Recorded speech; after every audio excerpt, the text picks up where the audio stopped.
This video is a tribute and celebration of my dad's life. So my dad was born on the 27th of March 1940 at 123 Crescent Road, Crumpsall, and died on the 4th of January 2020.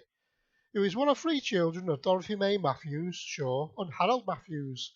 His brother was George and his sister was Ivy. Now Harold grew up in Moss Side during the war years, living at 277 Great Western Street. Now we remembered sitting on the wall in Great Western Street and a Messerschmitt was strafing bullets down the street in front of him. Also, one job he had was when he was a kid was taking clean clothes to the laundry in a basket. He came hurtling through the gates and knocked over the manager and directed into the coal pit, and his dad nearly got the sack for that, as they worked there as well. Now we used to wash Frank Swift's car, the Man City goalkeeper, after he got caught pelting snowballs at his car with his friends. Frank Swift grabbed him by the scruff of the neck and said, "You'll have to wash my car now." And my cheeky dad said, "I'll wash it for you for a few shillings." After that, he washed his car every week, and Frank Swift took him to the football games and sat on the play bench. Also, Harold saved the life of a man who was drowning in Southport Sea when he was 11 years old. He was on holiday with his mum and dad and saw a line of men trying to reach the drowning man. My dad took off his clothes, swam out, and brought the man back to shore and saved his life. My dad was a local hero for this and was well known in Northern Moor, Manchester. Now, Harold's first job was an apprentice printer in the Gold Blocking and Printing Company in Manchester in 1955. His next job was a copy boy for the Manchester Evening Chronicle. My dad helped to do the new film releases as well as taking his mum to watch the films with him, eating sweets and ice creams. Now one day, my dad was messing around with a picture of Libby's milk and put Liberace's face on the baby with his bottom showing. He found his way to the print rooms and got printed for that night's edition for a joke. Soon phone calls came flooding in, threatening lawsuits, and all the papers had to be recalled. The editor got my dad in the office and said, "Although your picture was amusing, heads need to roll, and guess whose head it is?" And my dad promptly got the sack. My dad then got a job working in the Claremont pub in Moss Side as a waiter. He used to be posh back then. His next job was a trainee reporter for the Sporting Chronicle, and he used to go to the race meetings and mix with celebrities and jockeys, write up reports, and used to get inside tips. One time he won £500. His next job was a painter and sign writer for Bond Limited. He was an accomplished sign writer and learnt how to produce colours from the wild. He then joined the RAF in 1958 to 63. He was a gunner and a peacekeeper in Cyprus. And one task my dad was to guard Archbishop Macarius III. My dad was looking through the chateau window, seeing Macarius playing chess alone, when Macarius opened the door and said, "Do you like to play chess?" And my dad said yes. And Macarius invited him in, and he played chess with Archbishop Macarius III, my dad's claim to fame. On another occasion, he was bolted to the undercarriage of a plane for 2 days in a plastic bubble, trying to find a downed plane in the sea, and it was mentioned in the Manchester Recorder. This was before technology came out. Also, one time he was guarding an airport in Cyprus. There was an air raid, and he was shot through the kneecap. His best mate Paddy died in the raid. He was also part of the RAF diving team in Nicosia. He was an accomplished diver and swimmer. Harold then met his love of his life, Hilda, of 58 years of marriage. He had a son called Colin, who tragically died in infancy, and my mum and dad was devastated. Harold then left the RAF to become a welder for AEI in Manchester as an apprentice welder. He became an expert specialist welder and travelled from Winsford to Manchester every day, hitchhiking and sometimes walking on the way. Must have taken him hours to do that. He then got a job working for Sir James Farmer Norton making washing machines. He was a trade union rep and got pay rises for all the staff there. Harold and Hilda had Suzanne in 1964 and then me in 1968. He then moved to Australia on a £10 ticket for a job as a welder for the Broken Hill Prop Company shipbuilders. And on one occasion he was welding. He came outside and the ship caught fire. The ship slid down the slipway, turned over and sank. My dad thinks he was in the same location where he was welding. So my dad may have sunk a ship. It couldn't be proven though. So he was a trade union rep at the shipyard and they went on strike. He went all over Australia raising funds for the course and secured pay rises for all the staff at the shipyard. Also his claim to fame was welding the pinnacle of the Sydney Opera House in high winds before it was topped out. He got pneumonia after coming in and out of the bilges of the ship and he nearly died.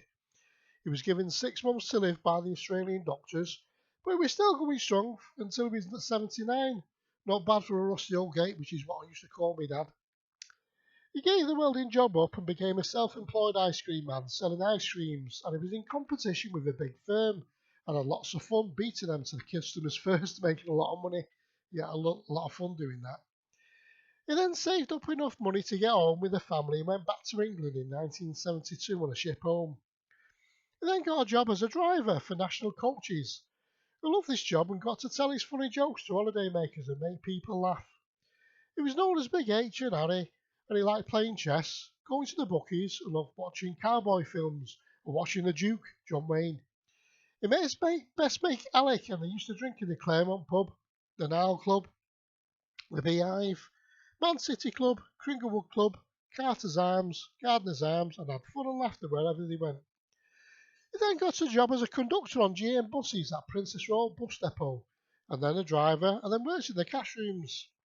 Now, due to his medical conditions, he got locked in the safe room and they had to cut him out, and he got pensioned off in 1992. He loved that job on the buses, and he got to speak to people and make them laugh. Now, Harold has his ups and downs and suffered his medical conditions, but he always looked on the bright side of life and always wanted to make people laugh and be happy. He loved Hilda, me, Suzanne, and all the grandkids, Emily, Charmaine, Thomas and Daniel, and all the great grandkids. Hilda, his wife of 58 years of marriage, was the love of his life, and she looked after him and was there for me dad through thick and thin. My mum nursed him through the good times and bad and looked after him. She loved him with all her heart. Now, if my dad was to stand here in front of you today, he would say, always be positive and look on the bright side of life. Enjoy your life and make people laugh, because laughter turns a negative to a positive. So, my dad, my guiding star, my best friend has passed away peacefully. I love you, Dad, with all my heart. You always looked on the bright side of life. You brought fun and laughter to everybody you met. You lit up the room with your funny jokes and stories to tell with your bright, positive nature. You were and are an inspiration to me. Your life's love and light will live on in me, and I'll always remember how kind and funny we were and have brought happiness in my life. Your memories will live on in my heart, and you're the best dad I could ever wish for. I'll try and take a leaf out of your book and always look on the bright side of life now. You and I liked and laughed at the song Always Look on the Bright Side of Life by The Life of Brian, and I Did It My Way by Frank Sinatra, because you and I did. So rest in peace, Dad. Love you forever. Now, here are a few words from Emily about me dad. Now, Grandad was a happy person. He was always telling jokes. I don't really remember the time when Grandad wasn't happy and smiley. Even when he was in a care home, he would laugh and make people laugh. He was always a positive person, and he made all our lives better because of it. Every person who met him has had him in his life and changed their life for the better, just by being around him, family and friends included. Grandad will be missed by everyone, and we will always remember his funny little quirks and jokes. Now, the one I always remember is his favourite colour being sky blue pink with a yellow border, which made no sense at all, but just Grandad's sense of humour. It was so wacky and ridiculous that he couldn't help laughing at it. We'll always remember how kind and passionate he was, always trying to help wherever he could. We will remember his hugs, his laugh and his voice, and just how much of a lovely person he truly was. So, I'd like to read a poem I found that I think Grandad would have appreciated. Do not stand at my grave and weep. I'm not there, I do not sleep. I'm a thousand winds that blow. I'm the diamond glints on snow. I'm the sun on ripened grain. I'm the gentle autumn rain. When you awaken in the mornings, hush, I'm the swift, uplifting rush of quiet birds in circled flight. I'm the soft stars that shine at night. Do not stand at my grave and cry. I am not there. I did not die. Now here's a few words for Charmaine. From Charmaine. When trying to describe the type of grandad that Harold Allen Matthews was, words fall short. He was nothing less than exemplary to me. In fact, there was a time as a child where he was the most important man in my life. My granddad happily carved out time to teach me many skills such as sketching and simple woodworking. and he joyfully included me in some of his favourite pastimes like bird watching, playing chess, and watching Western movies. During my childhood, my granddad, alongside my nana, took me on numberless trips to museums, art galleries, and parks. It is these treasured excursions, at least in part, that I attribute to the massive appreciation I have today for history, art, and learning. My granddad was quite a joker. I can't think of a time when I didn't visit with my granddad and he didn't make me smile. He really had a knack for making people smile. I remember for years Grandad kept telling me that quite proudly that he spoke every language except Greek. I always thought it was odd, but he seemed to get a kick out of telling me anyway.